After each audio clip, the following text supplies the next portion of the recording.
Buenas tardes, good afternoon. Bienvenidos a ¿Qué Pasa Mujer? Welcome to ¿Qué Pasa Mujer?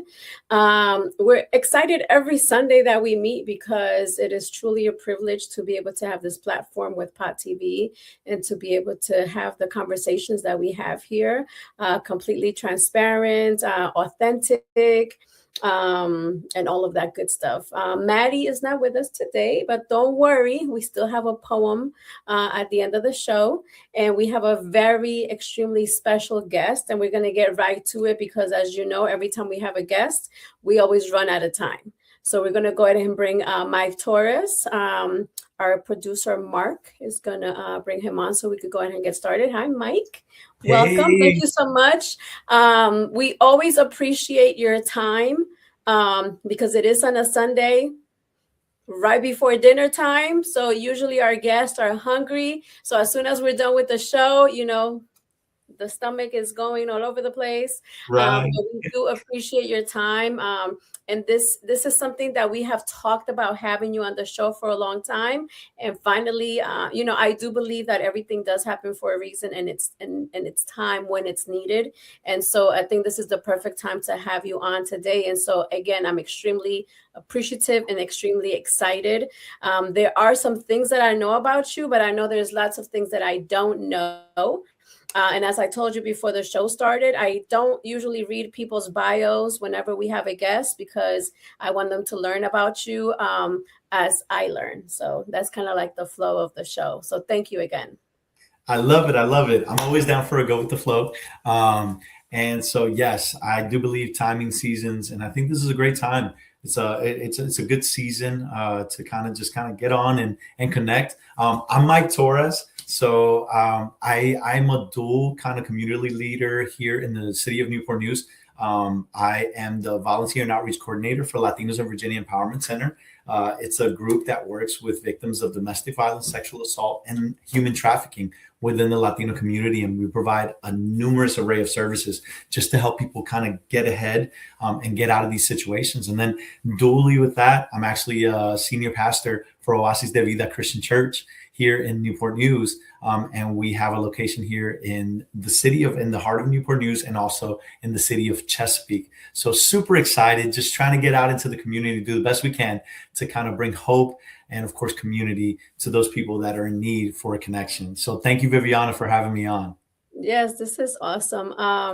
So I wanted you to tell us a little bit, because you know, you mentioned these two things that you do, but they're so time consuming, and I know this is truly your passion. I think I met you, I don't know if it's been a year or two already, but every time that we see each other, I just feel like I've known you for a long time. I just think that we have very similar hearts, very similar passions when it comes to community people. I want you to tell me a little bit about your passion. Like, what is your passion? How did you realize that it was your passion? Let's start there. Passion. I think that's a deep word, right? So looking at like what really made me passionate. I grew up an artsy kid, so I was always into like drawing. I was always into music. For a little while, I actually have a couple of music videos and things like that. So I was touring a little bit in Latin America. So we went to a couple of Latin American countries, and then life kind of led me into the hotel world. Where I became a hotelier, and I was in hospitality for about 15, 16 years. And I think that's where, Viviana, I can use the word passion. I realized that my passion was in serving others. I really just enjoy serving others. And so I made it, I worked for Marriott International for about 15 years, ran a few hotels, and really realized that it was fun for me to be able to create experiences for those that were coming either on vacation or business. And then, of course, it partnered specifically with what I do now with Latinos in Virginia Empowerment Center and also Oasis de Vida. So after 15, 16 years in hospitality, I decided to go full ministry and go straight into the nonprofit space. And so, like, I think my greatest passion now is in serving my fellow man. I think we focus a lot on, you know, like career driven goals, right? Like I want to get to a place where I love my career. I'm making money, I have my house, I have my perfect wife, my perfect kids, or vice versa, husband and kids. And I think you realize that once you reach those things, there's something missing. There's something more, right? And without going into anything like super spiritual or anything like that, we know that there are things that can only fill voids in our life when we're something when it's outside of ourselves. And that's where I get my passion in finding out that I really just wanted to serve my community in the best way possible that I could. And so like that's where Viviana sees me in like spreading the message. And if you call me for an event, I'm gonna be there. I'm gonna set up a table and I'm gonna tell you all about how we can help the people within our community. And so that's what I love. Yeah, definitely. I could tell. I think the pivotal, different pivotal things happen throughout our lifetime. But for me, I'm kind of like getting to my end of my 40s. And so you look at life different every year when your birthday comes, right? Especially when you start ending one and starting another one, right? Like the 30s going into the 40s, the 40s going into the 50s. And for me lately, I love the fact that I can get up in the mornings and I live my passion, right? Um, and I think I preach this to young people. Ultimately, your goal is to be able to get up in the morning and enjoy what you do. And it's definitely not a money thing. At the end of the day, it's not money, it's not material things, is the relationships that we have with people. It's Yes. the like what did I do? How did I impact, for me anyway, how did I impact community? How did I impact my tight circle of my children, my mother, my grandmother? How did I come to bring them together so that life could be seen different, right? So my grandmother's 90. She has hurt a lot. She has lived a lot. She has loved a lot. She has done a lot of everything, right? Without, of course, sacrifice, right? There's always a cost to everything. But I love the fact that when on days that she has like low moments, I'm able to come in and help her twist it, so that she can Absolutely. say, oh, like, I was able to do this exercise, even though my body hurts, but I am doing it, right? Because other people can't do it. So I just love that. And I think that that's, where you and I kind of like really come together, because it's extremely fulfilling. I think once we get to that point that we can get to experience our passion, it's Yeah. it's it's a feeling. I cannot find a word to describe it. And for me, that's the ultimate goal. One of the things, in reference to serving people, I know with your daytime job, um, there's people call you, I'm assuming, domestic violence, right? And this is men or women, because I know a lot of the times we hear domestic violence and we think women are being abused, but I know it happens to men as well. um tell me tell me what that does to you, right? And to because I think sometimes it's like a struggle and it's hurtful at the beginning, but then to be able to experience the positive outcomes, and then to also, how do you deal with those outcomes that didn't end so positive? How do you deal with that? I mean, and number one, just to kind of circle back on the point that you made, right? When it comes down to the stats, domestic violence has no gender. Domestic violence has no zip code. It has no educational background, right? Domestic violence is just something that happens to a a wide array of people. And when we're talking about 1 in every 4 women experience it, now 1 in every 7 men are experiencing domestic violence in some way, shape, or form. And then domestic violence is not just, the whole fist to the face thing, right? Like we're talking about verbal abuse, emotional abuse, financial abuse, uncertainties, especially in the climate that we're living now, right? Where you have, where now legal statuses and things are a thing. And so like there's a lot of threats that go on. So domestic violence is anything that tries to assert control over a person. We see this quite often. And I think what I tell people all the time, at first when I started it, so being the volunteer and outreach coordinator, I'm going to be honest, I'm the smiley face of the broader picture, right? So I'm the one that tells everybody, hey, that's what's there. The truth of the matter is that our advocates are the ones that do the heavy lifting, right? And I see the people, right? Like I'm out there talking about these people. And then I tell people, hey, when I'm training them or when I tell the volunteers, hey, this is what we're doing, I tell them the truth. The truth of the situation is that there's somebody right now losing their life because of domestic violence. And literally when these situations, when people, if I were to ask the question, how long does it take for a person that's being victimized to come out of a situation? Everybody from the outside looking in has hindsight 2027, like 2020. And so like when you're looking at a football game from the TV, you see all the mistakes the quarterback makes, right? And so like one of the things that I tell people is that it's real easy to tell somebody what to do when you're not in their situation, when you're not dealing with the uncertainty of, hey, if I leave this place, where are my kids going to sleep? Like, how am I going to be able to feed my children? How am I going to be able to sustain myself? And a lot of people have the mentality of like, hey, I'm going to stay in this situation because I'd rather put up with the abuse and have a roof over my head and my children's head and food in their mouths. And I can speak for the Latino culture. We were kind of taught that like you got to stick it out, right? No matter what the situation is, especially when it comes down to like our children and the suffering. What we really heard is like life is hard and you got to suffer and you got to do all these. And the reality of the situation is that it lent itself to a lot of abuse within our communities. And so like what I see with people walking in, it's extremely sad. It's people that come to this country a lot of times because we deal with the Latino community. They have no family. They have no foundation here in this place. They don't, a lot of times they don't even know the language. And so trying to navigate that space as an American, having all access to these resources is still hard. Imagine going to a place where you can't speak the language, you don't understand the systems, you don't, and add that on top of everything else, right? And now with the way the society is shaping out fear for our community, it makes it even worse. So and without going too far into it, it's sad. It's sad to see this, but it's the reason that we're here. And I would say like we're having a fantastic quarter, right? Because we're able to reach the people that are in the communities, right? The sad part is that when we do well, it means that there's more domestic violence. But the fact that these people have a voice now, have a place to go to, gives us joy.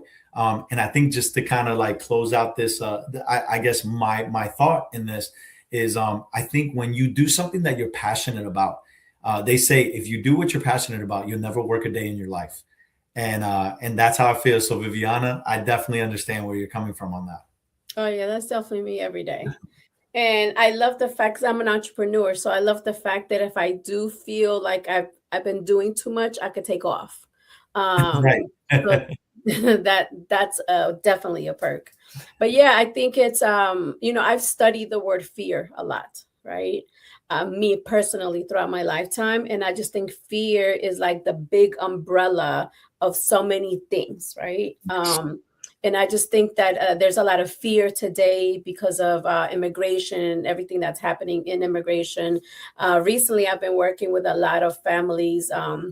So we're Mike and I are pretty much in Hampton Roads. We're in Virginia, and I've gone to a couple of the trailer homes. And what's happening is that husbands are getting arrested, and then 3 months later, they're getting actually deported back to their country. But in the meantime, the wives don't know where the husbands are at.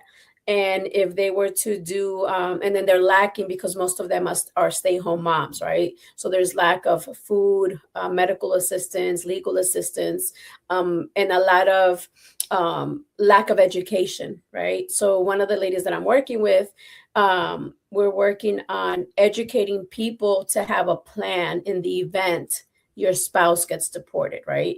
Absolutely. Have these conversations now with your children so that it doesn't come at a surprise, right? So like I'm assuming the same thing with domestic violence in the Latino community. Maybe I never saw it, right? But as a woman, because it happens to women more, there should be conversations with your daughter or even with your son to say, hey, you don't ever want to find yourself in, kind of like when we're dating, calling it the red flags, right? Yes. To see certain things, and to have conversation. I think as parents, I'm big on making sure that we have a platform for our children so that they can be transparent with us and not have fear, because fear prevents you from communicating with me. And I'm big on that. I'm big on, when I was going through my divorce, I did that with my sons. I have two sons. My youngest is 15, the other one's 21. But at the time, anytime we would be in the car, that would be the platform. This is where you can say whatever you want. If you need to curse, if you need to tell a lie or you lied about something, there's no consequences. You get to say whatever you want to say in this space. Because I always wanted to have an open line of communication, because fear is so strong, and like you said, there's actually a lady that I was talking to about 2 weeks ago, and her mindset is, just wait it out, like it's not that bad, right? Like, she was telling her daughter, you're gonna be 18 soon, you're gonna go to college, you won't have to go through what we're going through right now. And that is the mentality. And it doesn't have to be that way. And I think sometimes the mom was lacking empathy, because a lot of younger people don't see it the same way. Yeah, I think younger people are more like, I'm out, versus people my age are probably like, you're going to be 18 soon, and then you could leave, and then you don't have to be under this abuse here. And so I think a lot of it is education, right? absolutely. So one question that I had for you is, as people call in for the domestic violence, what type of education do you guys give to those families after the chaos is over? Oh man. So really within Latinos in Virginia, and it's within the name. It's called the Empowerment Center. The bigger thing is not just going and getting protective orders, right? So we do help them with safety planning. We help them with getting protective orders. We're lifting up charges, things like that. But it's not just that, right? It's connecting them with resources within the community, making partners with people just like Viviana, right? And getting access to medical to medical help, getting access to legal help, getting access to financial help, getting access to shelter help. And so you have so many resources within the community. I think the word says it, right? Like, my people perish for lack of knowledge. And the important thing is to have the conversations and be open to search for the solutions within our community. There's a lot of people that just don't know how to find those things. And even if they did find them, like, one of the biggest things that we offer in Latinos of Virginia, I think, is one of the most important things. I always tell people when I'm talking to them, hey, say with me, I'm a bridge, right? Especially if you know that I'm a bridge. You're a bridge to be able to help people cross over into the benefits, into the resources that are at their disposal. In order for them to access it, they would have to know the language. But since you know the language, you're able to get them across that finish line. And no matter what your legal status is, right? I think a lot of fallacies are, the law doesn't protect me because I'm not a legal citizen, things like that. No matter what your legal status is in this country, and I know there's a lot of fear behind, like, the whole ICE thing and immigration. I get it, right? But it's nothing new, right? And so, like, the bigger thing is understanding how to navigate these spaces without fear, right? For, we don't carry around the spirit of fear. We have a spirit of power, of self-control, and of love.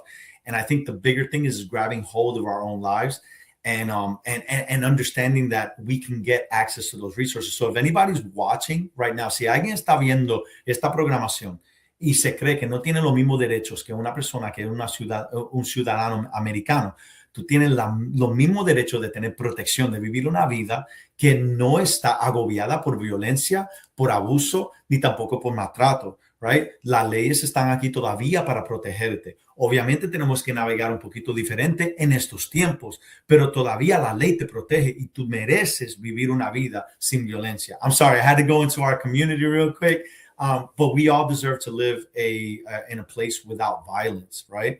I think the other side of it is understanding the empathy piece, and I think that's a culture thing. I know growing up, like, and being a man and a Latino man, we were taught, you don't cry, the boys don't cry. Although, like, I'm really, really close with my mom, right? So, and me and my dad have a great relationship. My dad taught me how to be a man, and my mom taught me how to be in touch with my feelings, and that it was okay to cry.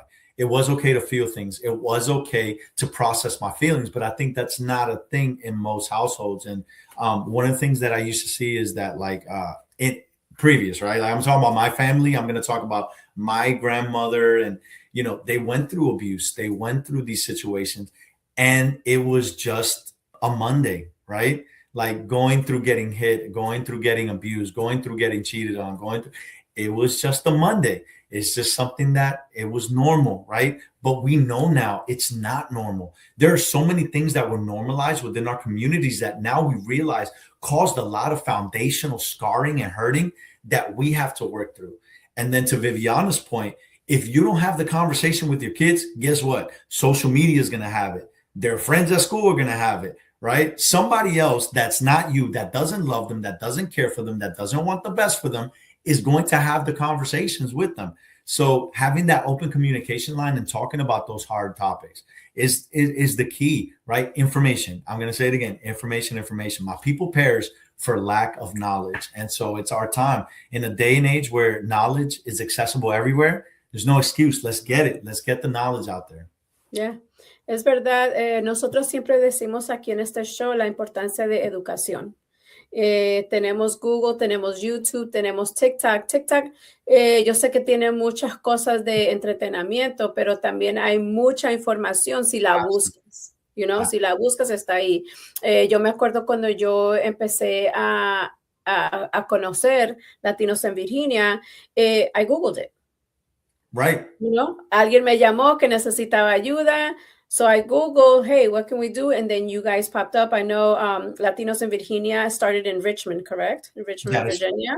And then you guys expanded to tell us a little bit about the expansion of Latinos in Virginia. I know when I spoke to the founder, she told me we're getting so many calls from Hampton Roads that they were really considering opening another facility down here. So tell me a little bit about that. I love the initiative of Latinos in Virginia. If you've spoken to Elvira de la Cruz, who is our CEO, she's been in the nonprofit space for quite some time, and her story is amazing. Like, she's an immigrant, came over to this area, came over into the States, has really just built an amazing life for herself, and decided to dedicate her life into becoming a bridge for her community. And so it started off as a grassroots initiative. It was just an idea, Viviana, in 2008. It was a bunch of friends that got together. They would find people that were in need and needed some information in their community. And so they would get together and solve the need. Well, they started to notice that more and more people were like looking for them and asking them questions. And so what started off as an idea in 2008, then formalized in 2018 as just a resource center. Like, it was just Latinos in Virginia Empowerment Center, but it was more of a resource center. It was like people would call in and get connected to other places, and they were just a bridge. But then it evolved into what it is today, which is an organization that manages about $2.5 million in grant funding and donations, right? To help people within the community to get out of domestic violence, sexual assault, human trafficking. How do we do that, right? People come in, we have a 24/7 hotline. We are able to connect them with support groups. We have licensed therapists that are part of our staff that help our clients. So it's not just about pulling them out of the situation. We know the residual effects, right? So a lot of people forget the body keeps the score. So regardless, if you repress, you can get out of a situation and you repress those memories and you start your life over, that's okay. Your body still feels the effects of those scars, right? And so it's not just pulling people out and getting them money and getting them help it's about also helping them process the emotional scarring that's already happened, right? So we do that. And the biggest thing, one of the biggest tools that abusers use is isolation, right? Is pulling people away from communities, family, and friends. And so the first thing we do is connect them with exactly that. Is a community. You first, as soon as you walk through the Latinos in Virginia, you got, well, at least in the Hampton Roads office, we're a little bit smaller, right? And so the way it worked is that it started in Richmond, and then now it expanded into the 757. So in our Richmond office, we have about 15 team members. And then in our Hampton Roads office, we have 3 team members, right? It was only 2, and it really only started with 1 over here. And in 2 years, it's grown to 3. I don't know where we'll be in the next 3 years, right? But the first thing we do is that now people come in through the doors and they see people that look like them, talk like them, have the same culture as them, right? Even our material. That's so important. I'm telling you, that is so important. Yeah. Right. And Viviana, have you ever seen material that it looks like it was thrown into Google Translate and then it's all the same, right? That's not what Latinos in Virginia does. Latino in Virginia, the language is right. Like, And we always talk about being not just bilingual but being bicultural, right? And a lot of people don't know that. What do you mean bicultural? It's not just white black, it's not just white Hispanic, black Hispanic, right? And even Hispanic is not Hispanic.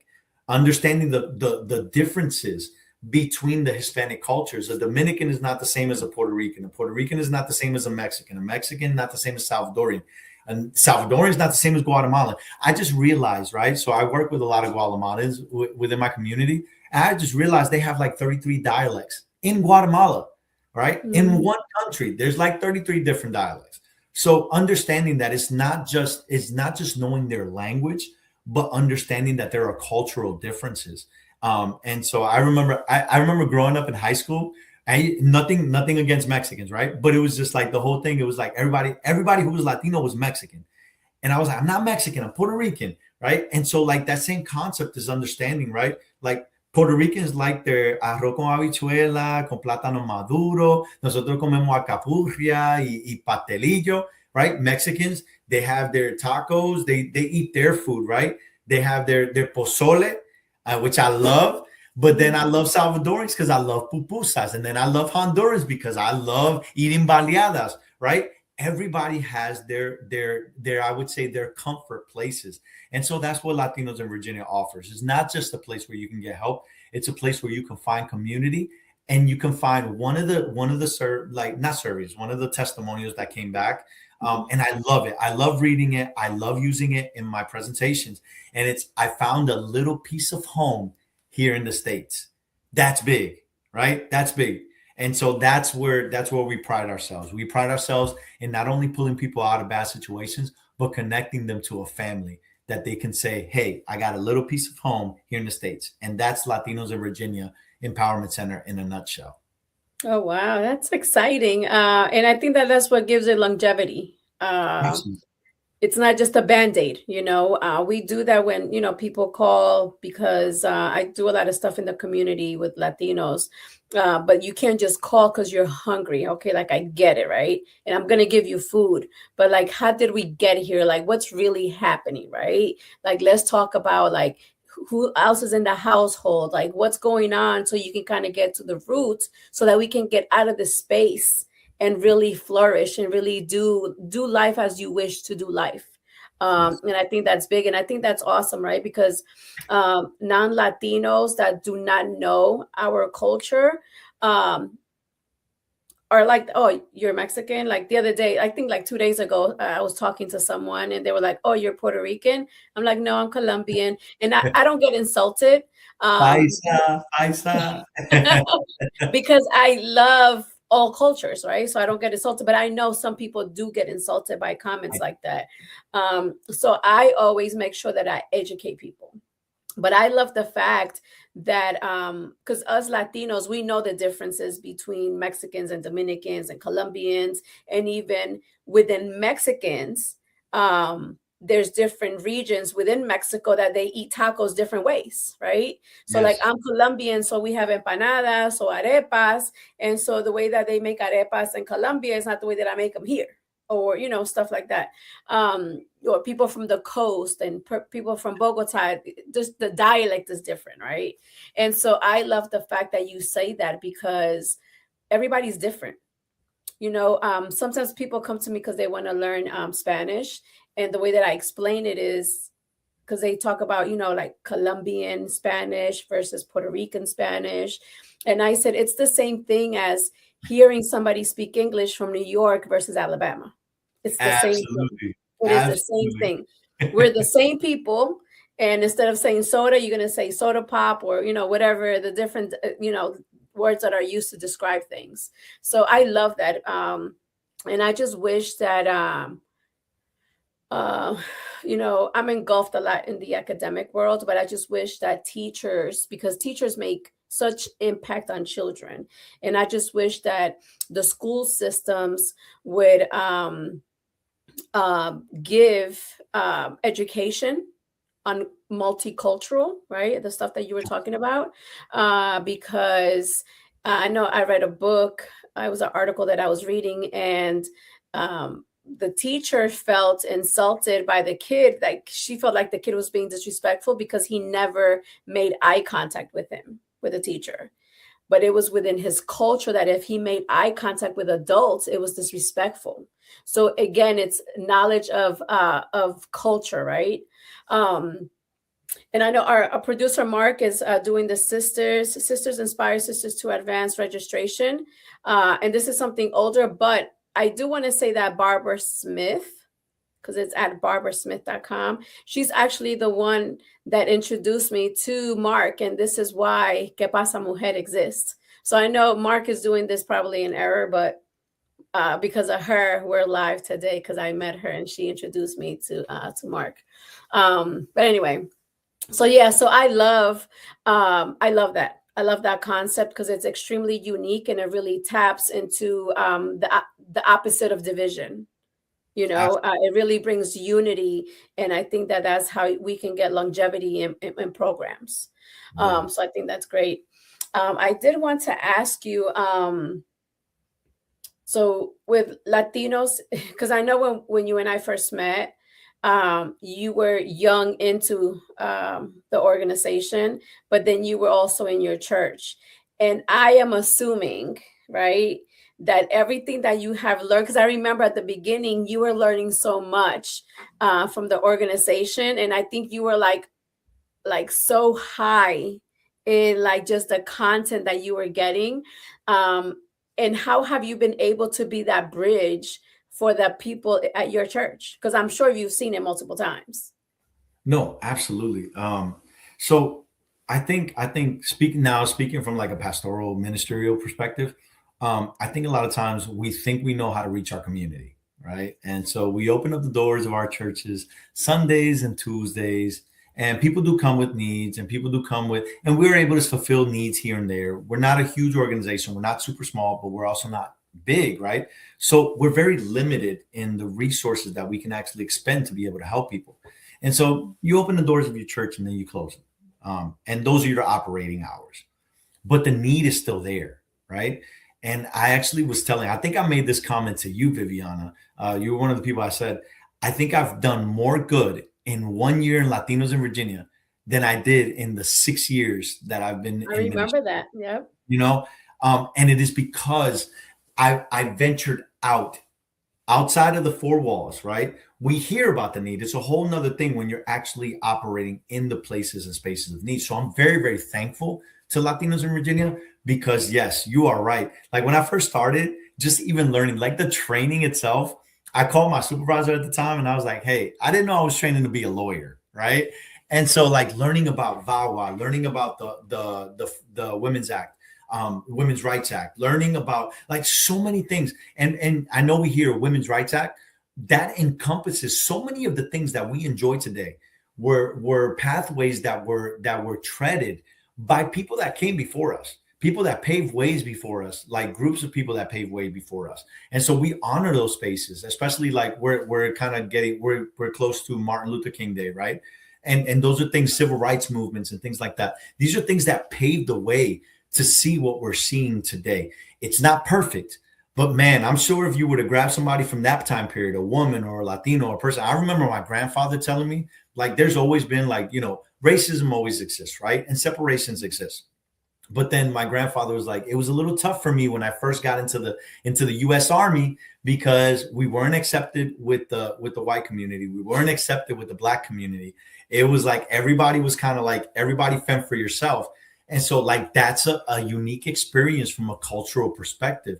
And so like understanding those unique experiences and then respecting each community, being a pastor, you have to respect those things like within the community. And so Latinos in Virginia really just opens up your mind, right? Because you're in a space where not everybody is religious, not everybody thinks like you, not everybody talks like you, and so like they give you the tools that is necessary in order for you to be able to meet people right where they're at and then bring them into the spaces where they can receive help. So yeah, man, like the training process was arduous. But it was so insightful. And I'm really, really thankful that I actually said yes to the position, that they said yes to hiring me, right? But that I also said yes to the position and saying, hey, this is something that I've never ventured into before, but I'm so glad I did. And I've learned a lot. You're right, Viviana. I was like a sponge. That first year, I wanted to do everything. I wanted to see everything. And now like I've created a rhythm and understanding the nonprofit space and us and the importance of staying in our lane with the mission that we have, right? Yeah. And as you're talking, it makes me think of Jocelyn, right? Um, so Jocelyn Vega, she's been on our show before. When she was here, she was working with Thrive at the time. And so it's crazy, right? Just how God orchestrates things, right? In my opinion, it's like you're with this organization. Jocelyn was with this organization that does for community, right? And now Yes. you guys are in the same church, like helping community. I think it makes your church so powerful because of the resources that you have access to, that you know of, right? And I think it's amazing that as a pastor of a church, you're still connected to Latinos in Virginia, because you know about all these resources that are available, and you see all the things that go wrong, and you see how things can be alleviated, and you can give that to your congregation. I think it's Absolutely. amazing. I think it's Absolutely. amazing. If you Like were I, to step I foot, love if that. you were to step foot in our location and talk about like what makes us passionate, and it wasn't always like that. I think Viviana, like I think we come in with the preconceived notions of what we think ministry should look like and things like that. But like when it came down to it, we realized that the real work was out in the community. And Pastor Joss, so I call her Pastor Joss. Obviously, she runs my Newport News location along with her husband Benny Machado. And then shout out to Evie, Pastor Evie and Pastor Caesar, which Pastor Evie is actually part of the FACE program, and she works in Heritage High School, and she's reaching our kids, right? I think it's important. I think it's important that if you are passionate about anything, in our case, we're passionate about the gospel of Jesus Christ, right? And we see that in the gospel of Jesus Christ, he reached the need first. He didn't go up to people and preach. He went up to people and said, "What can I do for you? Like what do you need?" And he would give them their healing. He would give them their sustainment, and then he would give them the gospel. A lot of times we want to put the horse before the carriage. And these places, getting in these spaces, gives us the opportunity. When she was with Thrive, you're able to feed people, you're able to pay their rent, you're able to pay their bills, right? In my case, I'm able to pull people out of situations that are terrible, right? And offer them a hope for tomorrow. In Pastor Evie's case, she's helping children that are having trouble adjusting and assimilating within our ESL programs, right? And speaking about the education piece, I know you grazed over it earlier, but I'm really happy that programs like New Horizons and my daughter, she's in the VOTEC program.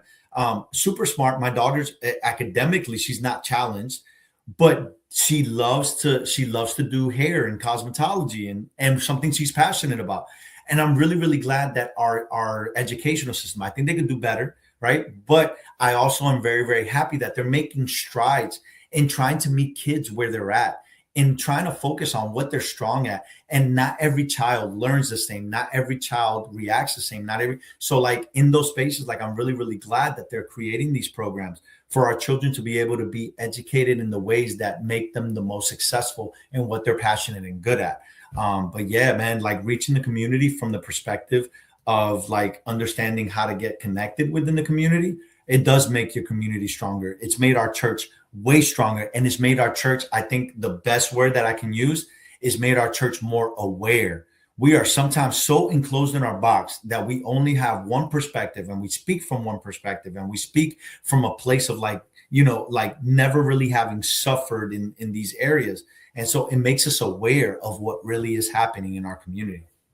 Yeah, definitely. I've come in contact in the past with pastors that are so disconnected from youth, for example, or disconnected with what's going on in the community. So like, with this whole immigration and people getting deported, I've had a couple of pastors reach out because they want to help, but they don't know how to help, right? So there's only a handful of them. There's some that they're just kind of sitting back, but I don't blame them. I think it's lack of knowledge again, fear. They don't know how to tap maybe into certain places or certain communities. And that's why I think it's amazing, the work that you're doing in the church and outside of the church, because it's so well connected. Like you said, it just makes the church be aware, makes the people be aware. And there's certain sermons that you can give with this extra street knowledge, we'll call it, right? That Yes. is not necessarily happening in the church, because abuse does happen, rapes happen, like finances get crazy, and all of these things happen. And I think I've been to your church before, and so it's like it allows you guys to have these conversations, because you know that it's real. But guess what? You also know that there is a solution to it, right? And then you make the connection that it is a spiritual movement, right? So I think it's all of that. I think it's amazing. In reference to education, the point that you were making, I have a friend, her son was going to one of the high schools in Newport News, struggling, falling asleep, being rebellious at home, being rebellious at school. So I helped her out, a couple of other family members. He was pulled out, was put in a GED program. He finished the GED. He passed everything. He took the GED. He took it because the GED is like broken down into different sections. The first time he took it, he passed every single section. So now Yes. he has his GED. He took the initiative to go get a job. He has a job. He's saving money to get a car, and he's 17. He would he Yes. would have he would have been, I don't know what, had he stayed in the school system, because in the public school system, because it just wasn't a good fit for him at the time. He Absolutely. lost his dad, single mom, just a lot of, who knows. I tell parents all the time that we have to give our young people grace, because there's a lot of content coming in to the kids themselves, their peers, social media, the parents, the teachers, so much coming in, right? And so we really have to give them grace, in my opinion, because it's too much. And then what do they do with all that information, And you have to allow them to process, and still, like I said before, to give them a platform where they can, whatever their thoughts are, so that they can express them, like verbally, to someone, you know Absolutely. and I think that's extremely important. I know there's a lot of young people with self-esteem issues, suicide issues, a lot of mental health, and I just think it's awesome that you have somebody in your congregation that is connected to the school system, because I think, again, it's another resource, right? To be able to help the families. So I think that's great that you guys have.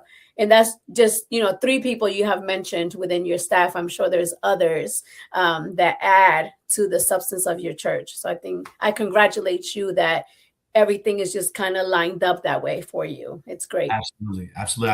I think you got to lead the way in those things. And number one, thank you, Viviana. Thank you for sharing how you view us. It means a lot, truly. And we don't do it for the recognition. We do it for the sake of just really, really leaving something behind that's greater than ourselves. And like, to speak into the point of kids, we're living in a generation that is infusing so much information at rapid light speed. I remember I was part of the generation. So you said you were in you were already crossing out of the 40s club. Like, Late I just 40s, Mike, late late 40s. 40s, right? I'm just crossing into the 40s. So I hit 40 this past year, and I feel better than ever. So I'm embracing it. I love my 30s. I'm in love with my 40s. I feel like I'm in my 20s, but I got 40-year-old money and 40-year-old experience, and that's a whole lot better. So um Hmm. but when it comes down to it, they're being infused with so much information that, and when you were saying, what do they do with that information? Spontaneously combust is what they're going to do with that, right? We're living in a generation right now where they're receiving that information, being told that they have to feel all these feelings, but not being told how to feel them. And they're we're running into cases where we're seeing depression rates are high, suicide rates are high. Like, literally, everybody's more and more addicted, and the addictions are not even what you would think would be drug addictions or things like that. Everybody is addicted to the next dopamine hit, which is the next like on Facebook, the next Instagram like, the next Instagram post. If my stuff goes viral, do people care? Do people follow me? And it was a stress that, like, I remember when like back in the day when MySpace first came out. I think it was Black Planet and Mi Gente was like the Oh, bigger yeah, yeah. the bigger platforms than MySpace. And it was super hard to post one photo. Now you have all of these thoughts, and they've created an avenue where so many unfiltered thoughts are just coming right at you, right? Nobody's thinking. Everybody's a keyboard gangster. Everybody's not thinking about their fellow man, just posting whatever randomness comes to their mind, right? And we're feel our children, so like we as adults are processing this, and we're having a tough time processing this with all of the years that we have on this earth. I can't even imagine how my daughter is processing, my 17-year-old daughter is processing this information and trying to make sense of all of it. I sit in the car with her and I have some conversations, and she asked me so many questions, right? And trying to raise a righteous youth. Like just even the concept of telling my daughter, hey, I really want you to make it to the altar pure, right? And when we say pure, I want you to not have any sexual experience before you make it to the altar. And you know what I'm battling against? Like sexual immorality all over the social media, all over shows, all over the things. But I have to talk about it. Is it comfortable? Heck no. Because I got to picture my daughter being chased by little young teenage boys, which boys are princes, right? Like you are righteous men. You are men that are meant to be with one woman to raise your kids, to be a successful man, and I'm gonna say man of God, like and people ask me, why are you a Christian? Because it makes me the man that I am today. Like I can be a good father because I follow Christ. I can be a good husband because I follow Christ. I can be a good friend because I follow Christ. It's not me, it's the Christ in me, right? And so like I always like to tell the men, like the young men, you don't have nothing to prove. All you need to do is be a good man, be a man that's responsible, and take care of your family, and be a good father, and be faithful to your wife. Your wife, right? And so like that's the thing, like processing this information, and them trying to figure out how to navigate that space.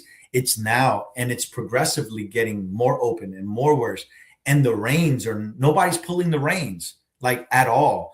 And we're seeing this all around, not just with like the typical stuff, like with the stuff that really, but like even in politics and even in the way the media portrays all of this information. It's so much, it's gotten to the point where like I turn it off. Like I literally just turn off my phone. Because I can't take the influx of all that information and not knowing what's true, what's not, what's really happening, what's not happening. So yeah, so like speaking to our teenagers, I feel for them.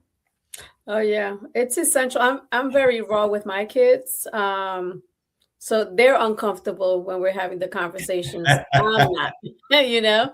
And I guess, because I have sons and I'm a female, but I don't get uncomfortable. They do. They're like, "Oh my God, mom, what are you talking about?" But I'm gonna forever have those conversations. And so that's just the type of parent I am. But yeah, I just think young people are so sensitive. We've like, it's kind of like they're in a crystal ball, and we just have to be so, like really cuidarlos muy bien porque son Claro tan que sí. sensibles, tan sensibles, so vulnerable, so gullible, all of those words. And I'm telling you, you can preach something like, don't do this, don't do that, don't do that. And then all of a sudden, man, like really? Like we've had these conversations. I told you, your dad told you, ah, you know, but Yeah, that's funny because we were there too. I remember my mother used to tell me something that I guess they told her when she was growing up. Hijo fuiste, padre será, así como yeah, dijiste, así te lo harán. And I'm yeah, like, God forbid, man. No, yeah, please, please. My daughter, I'm blessed, man. Like I'm gonna be honest, not perfect, right? There's no such thing as perfection, but I'm super blessed with my kids. With my daughter in general, she is. I can't say enough about how amazing that kid is. And I like to think I had something to do with that. But she has of two course. parents, three parents, right? That we're a blended family, and so like she has three parents that love her, guide her, and that's the thing. Like I can't stress this enough. I love the fact that Viviana even went down this pipeline, which is communication, man. Like talking with her kids. I remember like I guess growing up in my household, my mom was kind of like a rebel like as she was growing up. So she grew up very traditional, very traditional church. They didn't allow her to use makeup, they didn't allow her to cut her hair. It was very legalistic, things like that. So my mom kind of ventured out, always loved the Lord, but like she wanted to pave her own path. And one of the things that I really commend about my parents is that they really had open conversations. My father was really, really straight up. My mom was really straight up about the gospel and about life. And I still made my mistakes. I still went down. I still went down my certain roads, and but at the end of the day, I remembered those conversations. And you might not think it, but what you're doing with those conversations is giving them seeds that will create the foundation that will hold them together. It says, train up a child in the way he should go, so that when he grows old, he won't depart from it. So you might not see it now. You might think it's a waste. It's never a waste. Keep on talking till you're blue in the face. Keep on putting that foundation. Keep on laying that foundation. Because one Mhm. day they're going to call you randomly and they're going to say, Mom, I'm so thankful that you had that conversation. Luckily, my daughter called me like 6 months ago and she was like, Dad, I just want to tell you I love you and thanks for talking to me the way you are. I call my mom. I do a Stewards of Children course, which is how to protect against sexual abuse in our kids. Which, man, like when I throw it up on social media, I recommend you guys sign up for that course. If you are a young parent, if you are a parent at all, if you have grandkids, and the stuff that it tells you to look out for to protect our kids from sexual abuse is wild. I want you to think about this stat: 1 in every 10 kids have been sexually abused or will be sexually abused. That's a lot of children. So think about 10 kids in your life, and one of them is either been sexually abused or will be sexually abused, right? And so, like, I remember calling my mom after giving these classes and saying, Thank you so much. Because I used to get so mad when she didn't let me stay over people's houses, when she didn't let me. And thank you so much for caring so much about me that you protected me from having to live through this trauma, because it is traumatic, the things that happen when you lose grip on the protection of your children, on the protection of your family. So, like, hey, you might think that you're being extra. And I always tell my daughter, it's not about you. I wouldn't be able to live with myself if something happened to you. So it's not even about you. It's about me. I want to make sure that I can live with a clear conscience that I did everything I could to protect you. Yeah.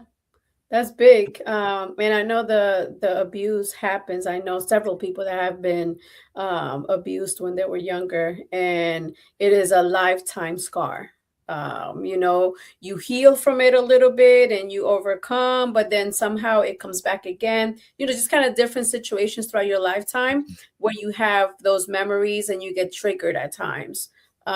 Whether it ends up being in full flown, full abuse or uh como se dice, rape, or just being molested, just being touched, all of it, it's still trauma regardless Yes. of the severity of how it was done. But yeah, I just and again, it's conversations, it's having those conversations. And I know it's a Latino thing, where we don't let our kids spend the night, or we're just overprotective, but that's just what we do. And I think it's just like you said, protection.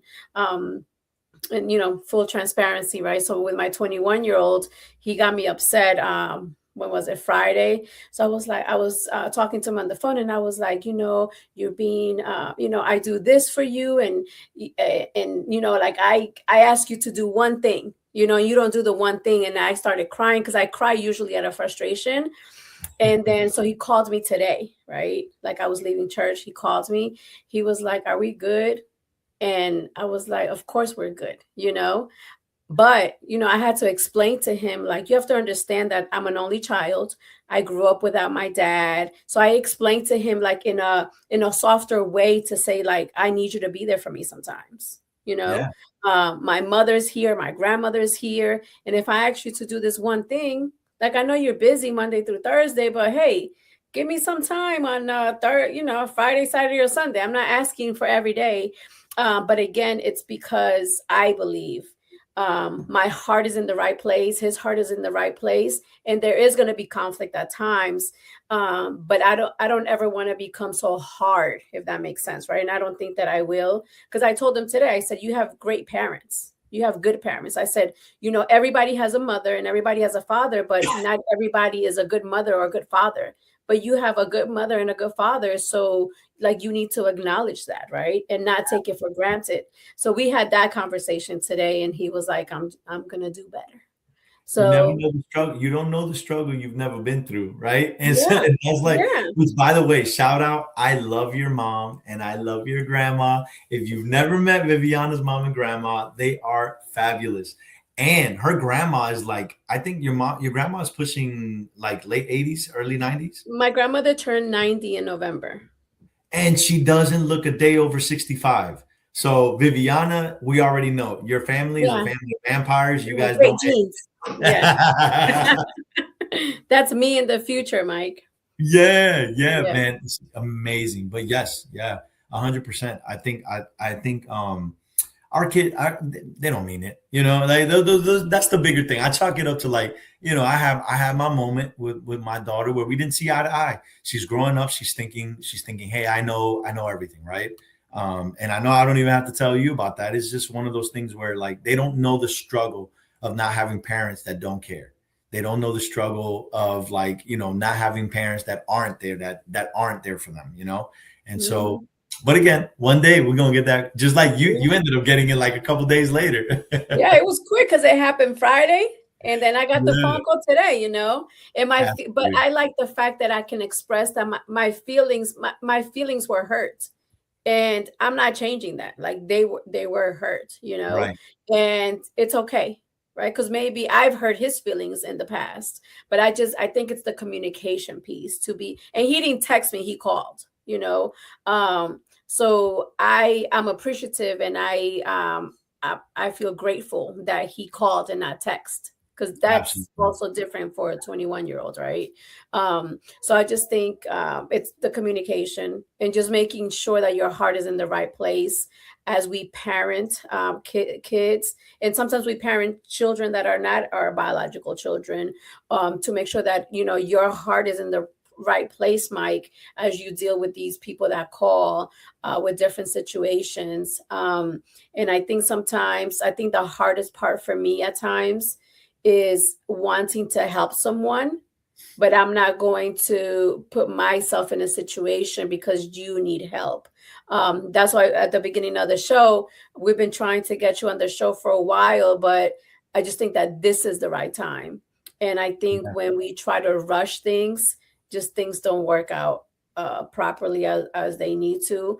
I'm big on just, hey, I'm going to express this to you, that this is a need, that this is a want, and then I just kind of sit back and I wait really for you to decide that this is the moment to do it. Because the worst thing to do is to force someone to act on something and they don't really want to do it, right? Whether it's with your children, your spouse, your coworker. Fortunately, I'm self-employed, so I'm able to um, I don't say direct people to do things, but even within my job, I can give someone instruction, but I always ask, hey, can you work on this day? Are you able to do this? I always ask because um, I hate to put, I hate to tell you, hey, you have to do this.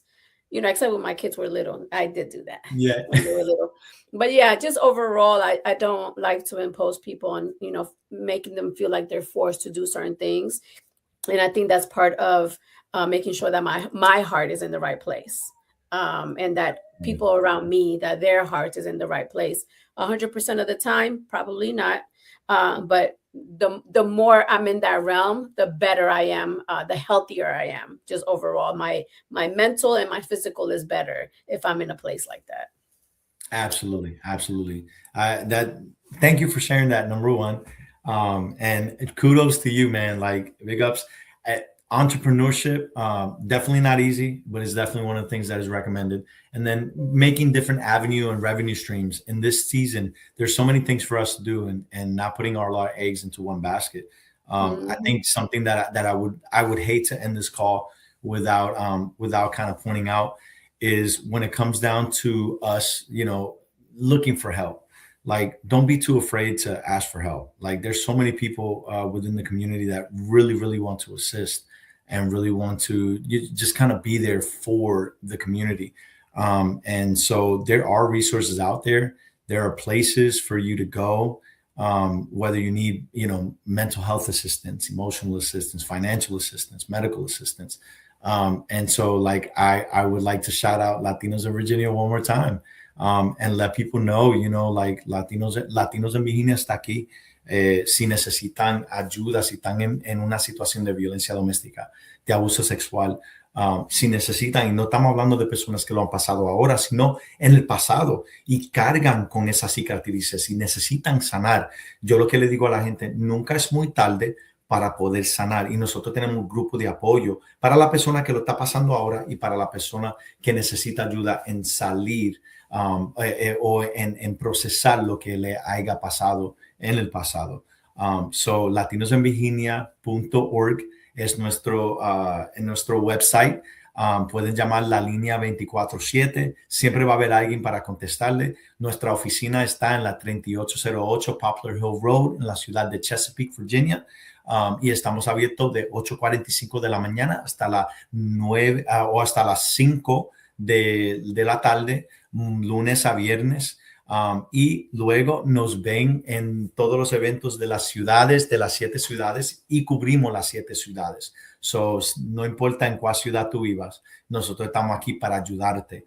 Y somos la única organización en lo que es el estado de Virginia que trata con víctimas de violencia doméstica, abuso sexual y tráfico humano en la comunidad latina. So, si estás también en la ciudad de Chesterfield o en el área de Richmond, puedes llamar a nuestra oficina de ese lado y buscar ayuda. So, la ayuda está aquí y nosotros estamos dispuestos a caminar con ustedes, trabajar con ustedes y sobre todo asegurarnos que puedan salir hacia adelante para vivir la vida que fue intencionada para ustedes. Una vida fructífera, una vida sin violencia y una vida llena de amor y de progreso para ti y para tu familia. So yeah, just wanted to cover that one more time. Yeah. Y si se les olvida, solamente vayan y Google y ponga Latinos en Virginia y la información va a estar ahí. So yes, I'm very excited. We can have you on the show again whenever you're ready, because there's other things that I didn't get to ask. You call me. Now you got my phone number, you got my Yes. email, you got my work number. Just I let know where me you know. work. I know where you worship, all that. So I'm gonna come looking for you. Absolutely. Great. And also oasisvirginia.org. If you guys want to get connected, you don't have a church community in Newport News or in Chesapeake, estamos aquí para ustedes, both Spanish and English. And then let Viviana know and she'll come and accompany you as well. Of course I will. Yep. So again, thank you for your time. We'll definitely have you on again, because there's other topics, other things that we didn't get to talk about today. And so we're here every Sunday at 4:00 Eastern Standard Time. So we go live Facebook, LinkedIn, and YouTube. And then our producer, Mark, runs the show throughout the week as well in other countries. So this is watched through Roku TV. Our channel is Pod TV, and our show is Que Pasa Mujer. So I hope our producer is ready with the poem. If not, we will see you guys next Sunday at 4:00 all over again. And I hope you have a great week, Mike. Thank you. You as well, Viviana. Thank you guys for what you're doing. Have an amazing week. You too.